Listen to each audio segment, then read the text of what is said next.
I said I would talk to you a little bit and show you some examples of pictures that could be a little bit safer on the internet if you have a student or a parent who is concerned about that. And once again, especially when you get into teenagers, maybe with little kids, but when you get to teenagers, I'm just not as concerned about pictures as long as they're appropriate pictures.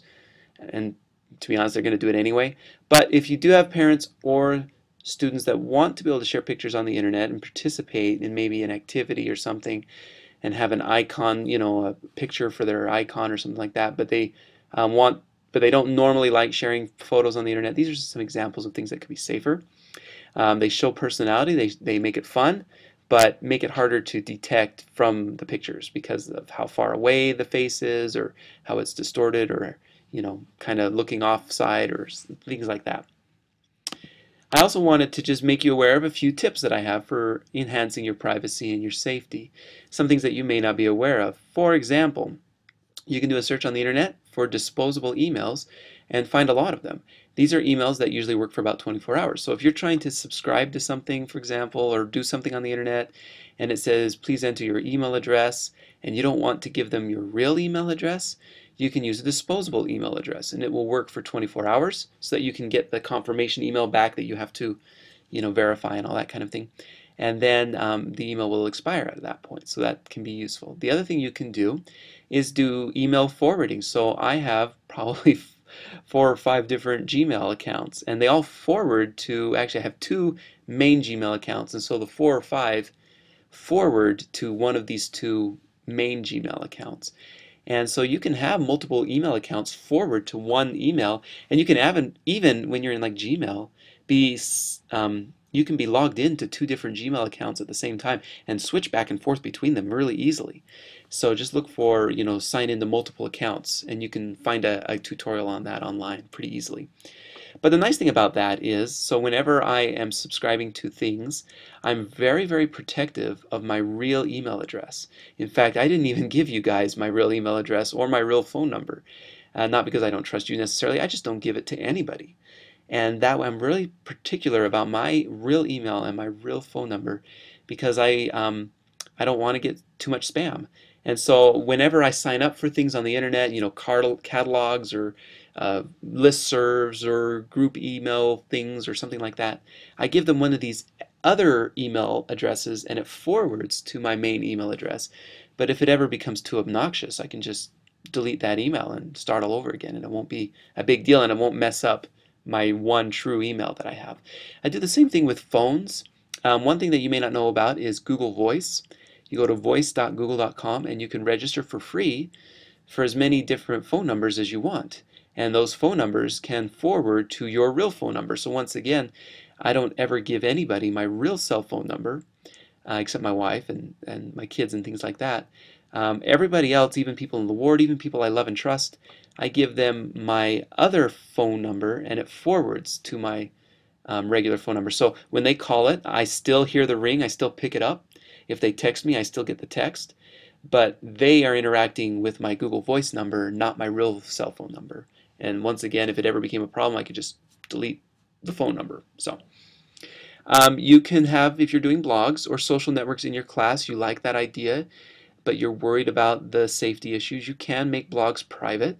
You can share them with only certain people, like maybe a teacher or a few students in the class if they're in a group. You can close social networks down by a password. You can also make it so that people can't comment on a blog. So maybe the blog is public, but the comments, nobody can comment until the blog owner approves the comments. That's called comment moderation. So that can be a way to keep spammers from leaving nasty comments on a blog, which can happen sometimes. So I always have it so that, yeah, you can leave comments on my blog, but I have to read your comment and approve it first before it'll actually show up. That's called comment moderation, and all blogs will allow you to do that. When you're in things like Facebook or other social networks, hopefully you know about the opportunity to create different kinds of lists or friend groups. So for example, I have close friends, I have acquaintances, and I have people in my professional network that I know they're colleagues in the field, but I don't really even know them hardly at all. And I share different things with these people. So with my close friends, I will reveal more of my, political beliefs. I will be a little bit more, um, uh, I might post things that will be a little bit more inflammatory a little bit to my close friends that I know will understand me and not be offended by me. And I'll also share things like photos of my kids with close friends. If I trust them enough to babysit my kids, then I'll share photos with them. But acquaintances and people in my professional network, I'll post professional things to them, but I'll be very much more careful about the personal things because I don't know if they know me well enough to know when I'm kidding, when I'm being sarcastic, and I don't want them to be offended and take things the wrong way. My close friends know me well enough not to be offended, but I'm not so sure about my acquaintances. So it's good to have different kinds of friend groups so you can share different things with different people. When you're on the internet, you can do things like spell out things like at or dot instead of using the actual symbols, because there are programs that will scour the internet for email addresses so that they can spam you. And they look for these symbols as ways of finding an email address. So you can use something like this to trip those computer robots up so that they can't find you. Like I mentioned code names, I mentioned fake birthdays, and the other thing I want to mention is QuietTube. Have you ever had the situation where you want to share a video in class maybe, or you could envision probably this being the case, and you like the video but you don't like the other videos or the advertisements that are on the side? They may not even be appropriate. That can be a real problem. QuietTube, let me show you what it does here.